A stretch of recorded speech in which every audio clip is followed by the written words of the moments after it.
I went to go write this speech, I just sat and stared at the screen. For a rare moment in life, I was speechless. That is not something I usually describe.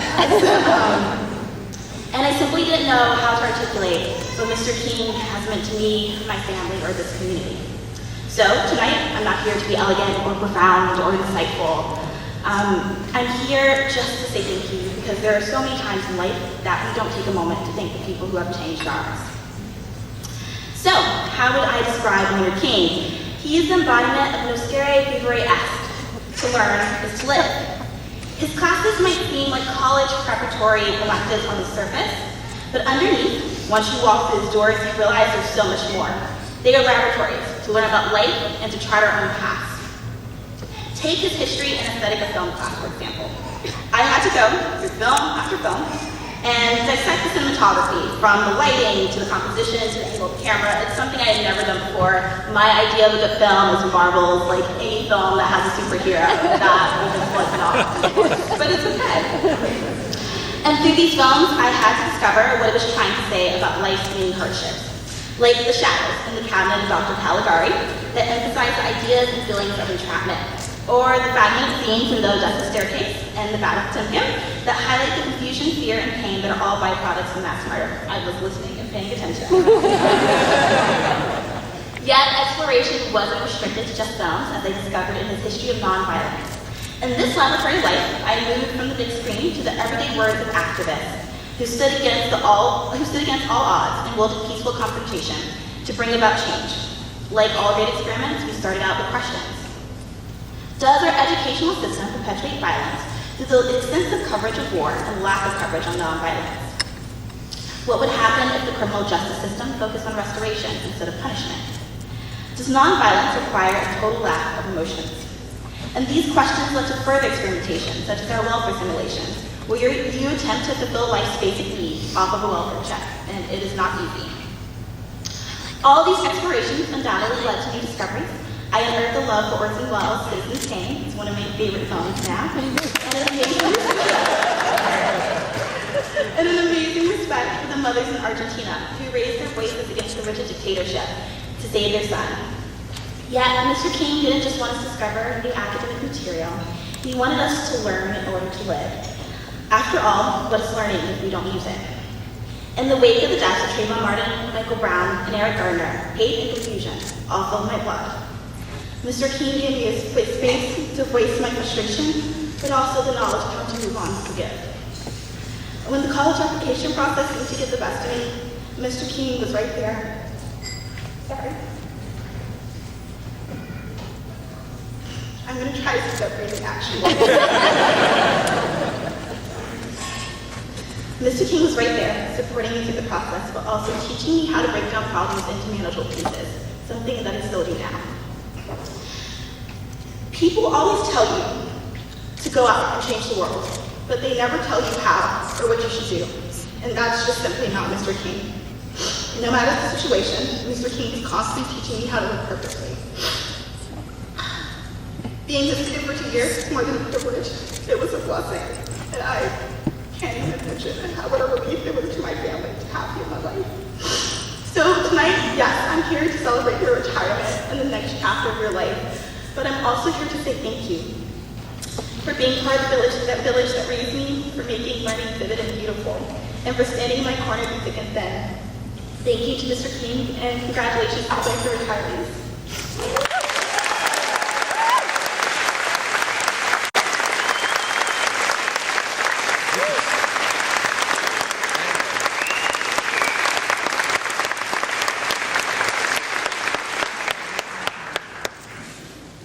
Thank you so much. I'm proud to be retiring with one of my very best friends.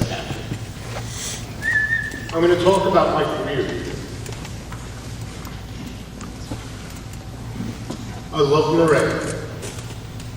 My 43-year journey through Maret has been extraordinary and in some ways unique.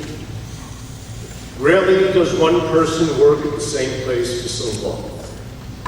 Even more rare is someone able to combine his life at home with that at work. I've been fortunate. I met my wife Betty at Maret. We got married on the front lawn, surrounded by colleagues, students, friends, family, with Peter Snurden, the former head of school, as my best man. Some of you were there. My children, Kristen and Greg, went to Maret, and I am fortunate enough to go to school with my 3 grandchildren, Lily, Ava, and Max. And I was totally blown away and surprised by your song. And I know how wonderful all your voices are. But, you also chose one of my very favorite songs, which fits so nicely into nonviolence. Even my son-in-law, Eric, went to Maret in lower grades. I'm also honored tonight to have my son, Greg, and his family here. His wife is another teacher, Elizabeth. My other 2 grandchildren are Lucas and Sarah. I'm sure you have seen the red hair at the gym all night. Over the years, when my children were here, our conversations to and from school and at home often focused at Maret, and my best friends were often my colleagues here. Maret has been my extended family. I've been fortunate to see Maret grow from a school that might have failed when I was hired in 1973 by John Francis to one of the premier educational institutions in America. When I came, I created the Humanities Department based on the concept of interdisciplinary learning. It was a totally elective department at the time, based on the idea that if students were deeply interested in a subject, they would become much better thinkers, writers, and readers. There were times when I taught 9th graders through 12th graders in the same class. Besides 20th century Europe, aesthetics and history of film, and Asia and the West, I taught courses called Madness and Civilization, the City and Mass Media, and later I taught all the students at Maret in United States history, varying the name from American awareness to American social and cultural history. And after 9/11, I developed my history and theory of nonviolence course. In the early years, we did everything to keep Maret afloat. One year, besides teaching 4 courses and helping with college counseling, I coached the girls' varsity basketball team.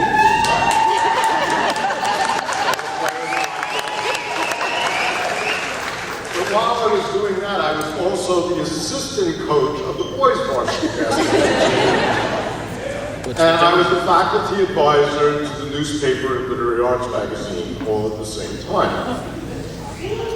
With a parent, I created a relational database to do the scheduling, and then relished creating the school schedule with Brian Jones for about 25 years.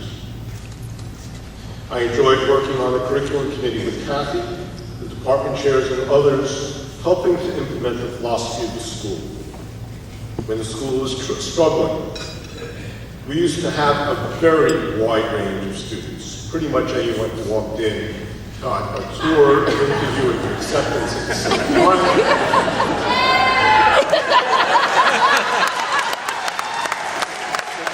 Which I guess includes my girls' basketball team.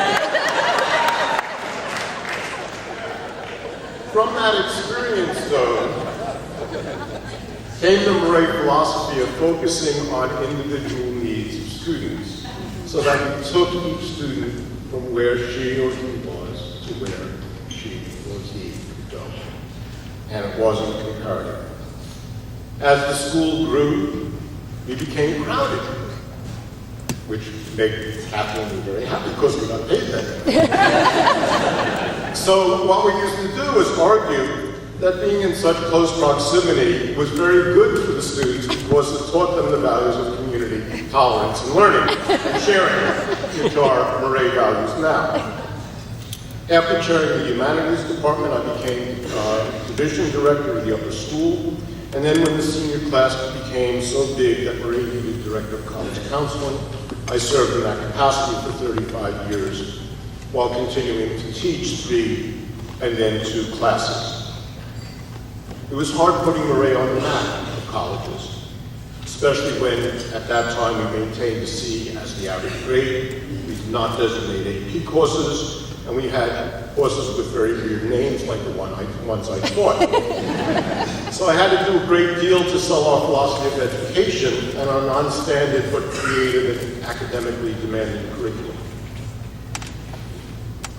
We also emphasize, especially with Shelley, the counseling aspect of the college search process, helping students find the best schools for them. Barry alluded to the fact that it was the best schools for the students, not necessarily what the parents wanted.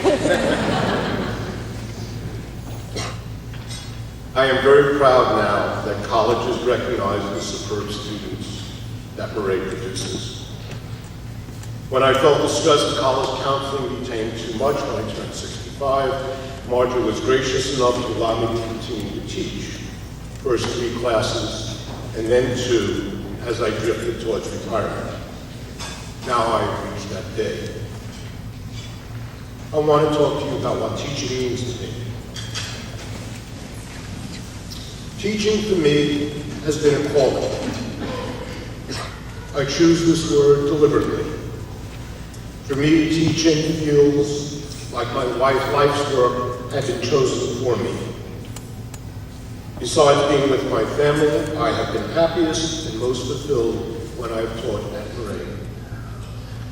Socrates used 2 metaphors to describe a teacher: a gadfly who stings his students to question the way the world is and to seek alternatives, and also a midwife who helps his students bring birth to their ideas.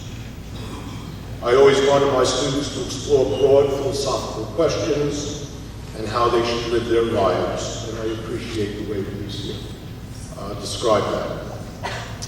To see connections among history, literature, religion, philosophy, art, and film, to act for social justice, and see the world through a moral lens, and to empathize with and learn from those who are different by placing themselves in others' shoes.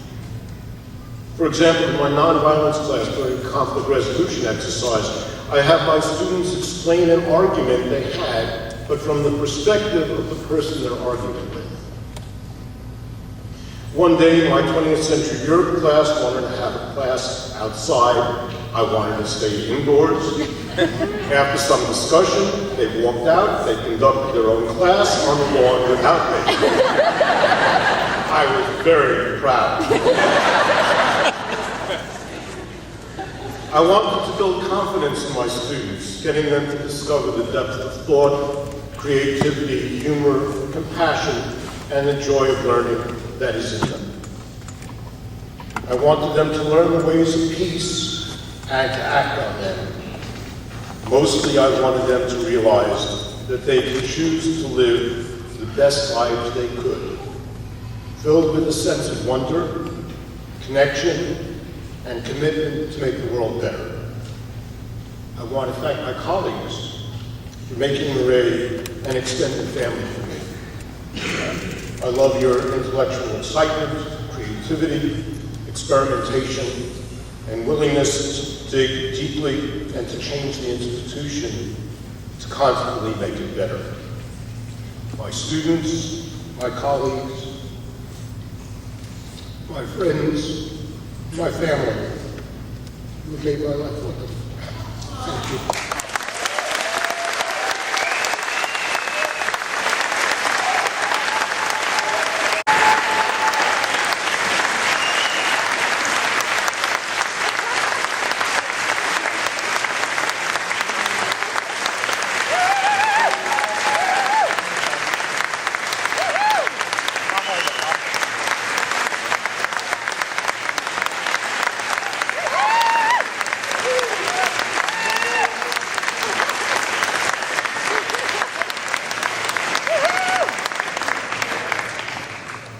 Thank you. Thank you, everybody. Enjoy the drink, the food, and the great company.